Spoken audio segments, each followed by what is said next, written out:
మీరు అపార్ట్మెంట్లో ఫ్లాట్ కొనుక్కున్నప్పుడు మీరు పర్చేజ్ చేసేదేమో 40 ల్యాక్స్ 50 ల్యాక్స్ 60 ల్యాక్స్ పెట్టి పర్చేజ్ చేస్తారు. బట్ మీకు లోన్ ఏమో 20 ల్యాక్స్ 25 ల్యాక్స్, కొన్ని కేసులో 15 ల్యాక్స్ అలా కూడా వస్తుంది. ఎప్పుడైనా గమనించారు అది?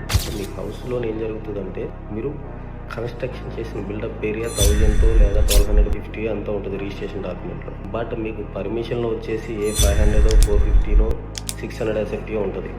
సో ఇది ఆల్మోస్ట్ 50% ఏరియానే పర్మిషన్ ఉంటుంది. ఈ డిఫరెన్స్కి మీకు లోన్ రాదండి. అందువల్లే మీరు 50 ల్యాక్స్ పెట్టి పర్చేజ్ చేస్తే 15 ల్యాక్స్ 20 ల్యాక్స్ అలాగే వస్తుంటుంది లోన్. ఇలాంటి వాటికి కూడా ఏమవుతుందంటే, బీపీఎస్లో మీరు రెగ్యులర్ చేసుకున్నప్పుడు మీ అపార్ట్మెంట్ ఎంతైతే బిల్డప్ ఏరియా ఉందో ఆ మొత్తాన్ని రెగ్యులర్ చేసుకోవచ్చు అండి. సో 1200 ఉందనుకో మీ డాక్యుమెంట్లో, 1200కి రెగ్యులర్ చేసుకోవచ్చు. మీకు రేపు లోన్ కూడా 1200కి వస్తుంది. ఇది ఎమర్జెన్సీ కేసెస్లో మనకి చాలా యూజ్ అవుతుంది. ఎందుకంటే హౌసింగ్లోనే తక్కువ రేట్ ఆఫ్ ఇంట్రెస్ట్ ఉంటుంది. ఎర్లీగా తొందరగా లోన్స్ తీసుకునే ఛాన్స్ ఉంటుంది. ఏపీ తెలంగాణలో స్ట్రక్చరల్ పర్మిషన్ ఈవెన్ వాస్తుపరంగా ఎటువంటి డౌట్స్ ఉన్నా కూడా మీరు మా స్థపతిని కాంటాక్ట్ అవ్వచ్చండి.